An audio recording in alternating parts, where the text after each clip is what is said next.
Hello fellow FPL managers and welcome to the worst game week in the world. I'm wearing black. I am in mourning because unbelievably I have scored 28 points in a game week and I'm even looking at my team right now and I just cannot believe it. I have gone from 600k to 2.1 million in a single game week.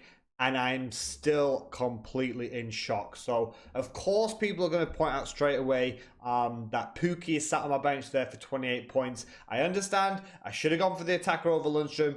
That's a 10-point loss. But even if I would have got those 10 points back, that still would have been 38 points, which is still terrible. But 28 points is unfathomable. I just cannot believe it. So even if you look at the team in these players now, it is a very good team. It was built with a wild card to last. And I have got nothing back from this team except a goal. And I think it was 1 or 2 bonus points. There was 2 bonus points from Salah. 2 bonus points. That is it. The rest of my team got basically nothing. I got a donut 0 from Luca Dean. Mr. Reliable Luca Dean at the back pulls out a 0 when he's been pulling out 5s and 6s and 11s. He's had only 1 blank so far this season, now 2. You got Mr. Reliable Trent Alexander-Arnold, 5, 1, 5, 11. Fault for the goal of Newcastle as well, Willem scoring. And he almost got a goal. He was getting close. I think he had the second most crosses, the second most chances created after, I think, was it Delafeu for this game week? Again, 2 points. Otamendi massively at fault for the goal, one of the goals conceded against Norwich. And we'll get to that City-Norwich game in a minute. Lundstrom, again, they were looking all right against Southampton, lost 1-0. Pope, how did I forget Pope? 1-1 drub, boring draw against Brighton. Kevin De Bruyne didn't even start. Pep decided, you know what, if I'm going to rest anyone, why don't I rest one of the most informed players in the world right now who's just got, I think, was it 2 or was it 3 assists in an international game? Let's rest him. Why not? Bam, of course, big trouble there. Salah, the saviour, of course.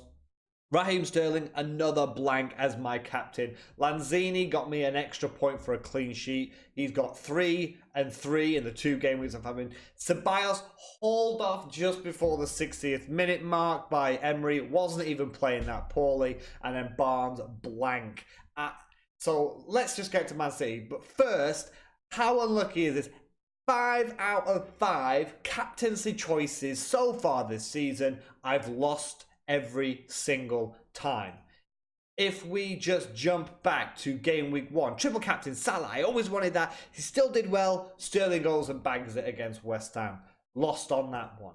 Game week 2, Salah captain, Sterling got 6, Salah got 3, lost it on that one. Game week 3, Sterling got 16, we got 8, doubled, Salah got 15, lost it.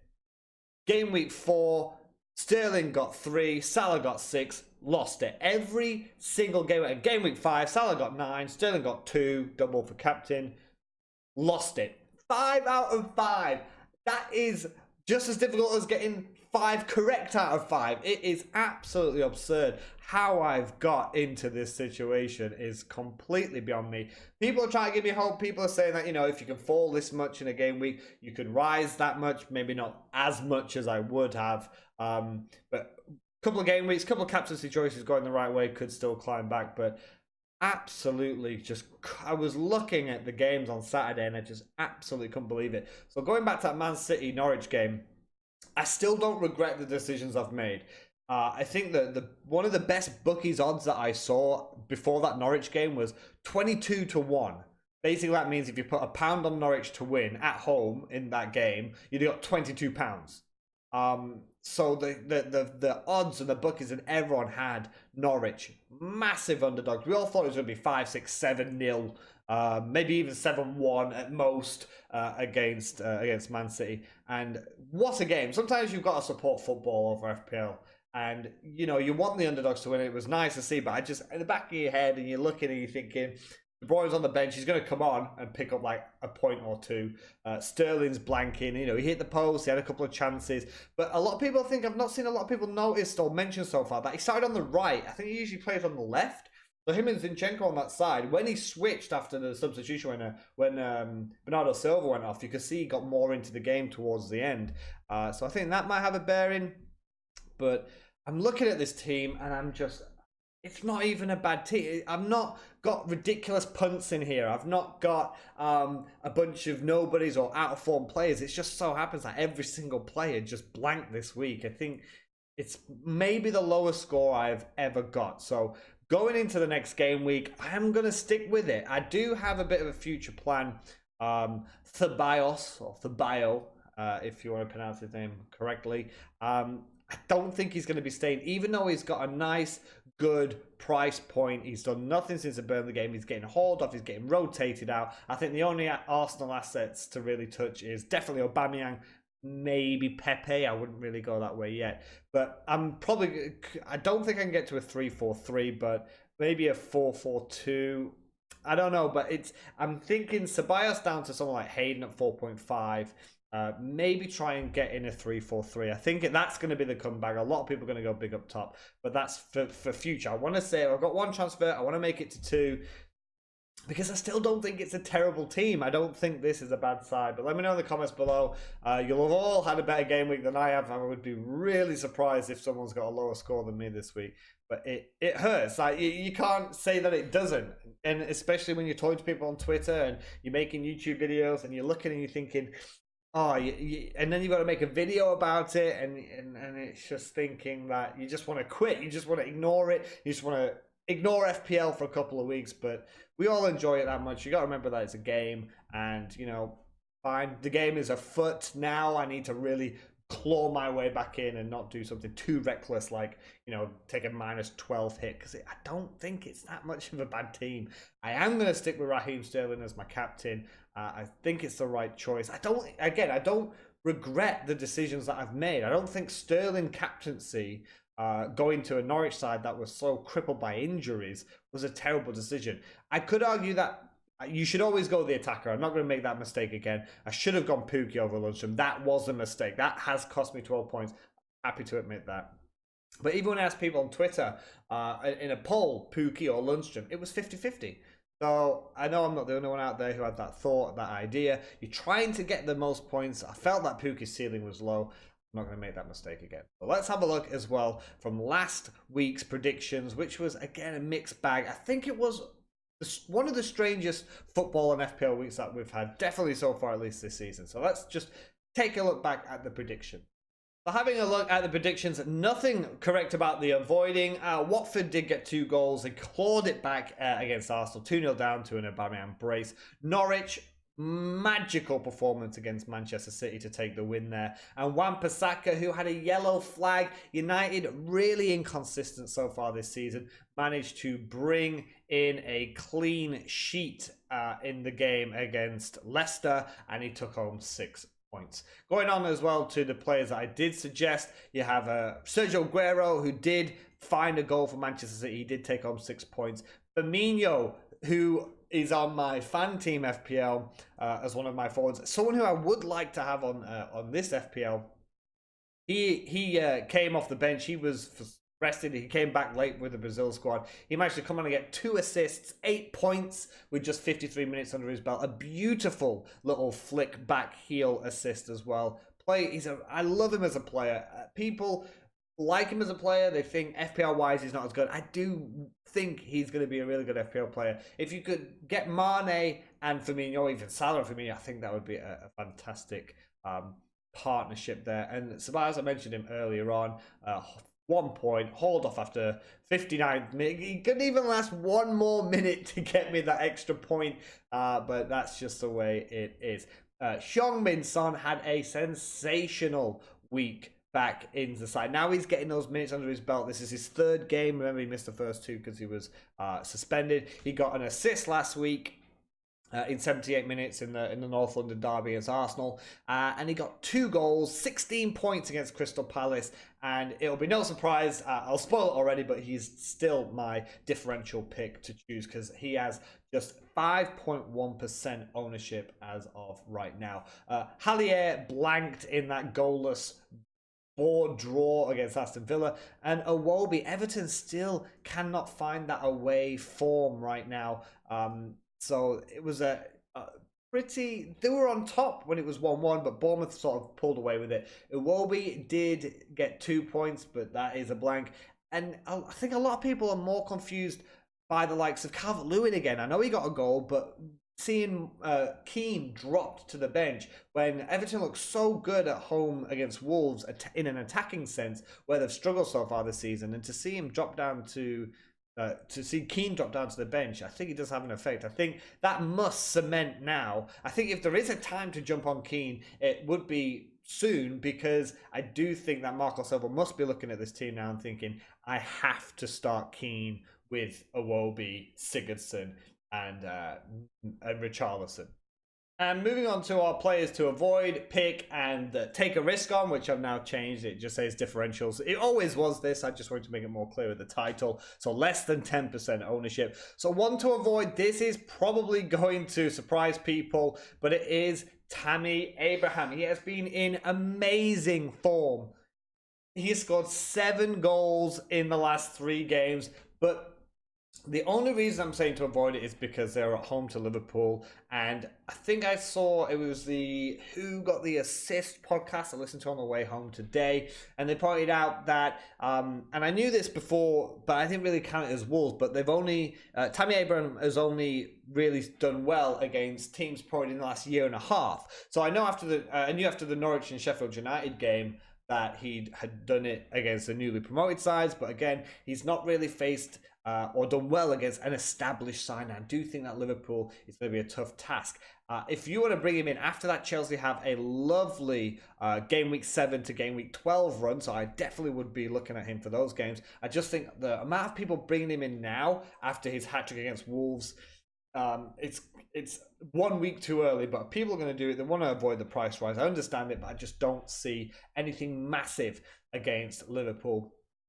Also, Manchester United clean sheet. I said about the inconsistencies, but I do feel that West Ham are going to try and bounce back with a bit of attacking creativity. They've done well at home, and I do feel that I'm dreaming and hoping Lanzini is going to be one to break down that Manchester United defence. But I just feel like at home they're going to do well. Hallier's only just blanked now, but he had got 3 goals in 2 games. I do see them picking something up at home to Manchester United. And finally, I feel a bit like I'm a bully when it comes to Watford, but they were 2-0 down. I think Arsenal made a few mistakes, and I still don't think Watford are going to be great going to the Etihad. I have said this before last season. I do not want to be the team that plays against Manchester City after they drop points in the Premier League. We know how serious Pep can be and how strict he can be. If you've ever seen the All or Nothing series, I think it's on Amazon Prime, you do not want to face Manchester City after they drop points. They drew 2-2 to Tottenham, and then the next 2 games they beat Bournemouth 3-1 away, and they beat Brighton 4-0 at home. Now they've just lost to Norwich. I think he's got, even with the Champions League, I think he's going to be pushing them at home. I think it could be very difficult for Watford. I certainly would not be thinking if Norwich can do it, so can Watford. I think Man City are going to bounce back, and that's why I am going to stick with the man Raheem Sterling for my player to pick. I did go with Aguero. Again, I think it's the same situation. I don't think De Bruyne's going to get dropped again, so I do think if you're going to back Sterling, De Bruyne or Aguero, I do think it is going to work out. I'm also going to stick with Aubameyang as the player to pick as a forward. Great fixtures Arsenal have. Up until game week 16, they only have one red FDR fixture. That's against Manchester United in game week 7. But I think, especially with Lacazette out now until I think it's October, he looks set to play down the middle. He's in really good form so far this season. 5 goals, 3 in the last 2 games. And I do think that he's going to punish that Aston Villa defence, especially if Aston Villa fancy having a brawl amongst themselves again. I'm finally going to go for Callum Wilson, a player that I did have at the start of the season and reluctantly had to get rid of him so I could bring in the likes of Pookie and Kevin De Bruyne. So that does feel like it's the right sacrifice to make. But he has yet to blank so far in fantasy football. 5, 5, 5, 5, 13, with 3 goals coming in the last 2 games. He hasn't been getting that many shots off, but he has been clinical and he is racking up the points. So if you want that trusty defender, 7.8 with only 9.4% ownership, so he is actually a player that could slide into that differential category. So sticking with the differential category, you can see I have to go for Heung-min Son. He's 9.6 million. He has gone up now, but only owned by 5.1%. And I would be sat here lying to you right now if I said I was not tempted to be taking out Kevin De Bruyne for Heung-min Son. Purely because if you're tripling down on a team, it always makes it feel that little bit more dangerous. I am going to stick with Kevin De Bruyne for now, but that has already set alarm bells off in my head about rotation and Pep Roulette. And because I kept saying it last year, you can't trust Pep with players. Only Laporte, Edison, and Sterling felt rotation proof. And we got into this false sense of security with Kevin De Bruyne thinking, well, you know, he's fit. He's playing 78 minutes, 90 minutes, 90 minutes, 68 against Brighton, but they were 4-0 up at that point. And then, boom, he didn't start against Norwich. Maybe that's because Pep was overconfident about it being Norwich, but it does put alarm bells off in my brain thinking, am I going to spend 9.7 million on a player that might get rotated out as often as this? Moving on now, going to stick with Richarlison. Going to have him as a player. He's only 8.1% owned. He got an assist in that defeat against Bournemouth, and he had a couple of good chances as well. He is looking lively. He got 2 goals a week before in that home game against Wolves, and it is a home game against Sheffield United. I wouldn't be bringing him in long term per se. They do have a home game against City, but then a couple of easy fixtures, but certainly for this week, Richarlison usually starts the season in blistering form. He's been a little bit slow to get off the mark this season, but in the last 2 weeks, he has got 19 points, which is not a bad return. And he has a Sheffield United side, a newly promoted side at home. Could be the ticket, especially if Keane is brought back in to that striker role instead of Dominic Calvert-Lewin. And finally, I am going to have a punt on Pepe. Why not? If you're really trying to climb the ranks like I am this week, he's got 3.6% ownership. Son is the main choice for me. But with Arsenal's fixtures, Pepe has only got 1 assist to his name. He's not really got the points. He's only played 3 games of 90 minutes. So game week 1 was 19. Game week 2 was 45. He has had 3 full games under his belt now. But one of those was against Liverpool away. And one of them was against Spurs at home. Now, in Watford, he was playing a little bit too wide.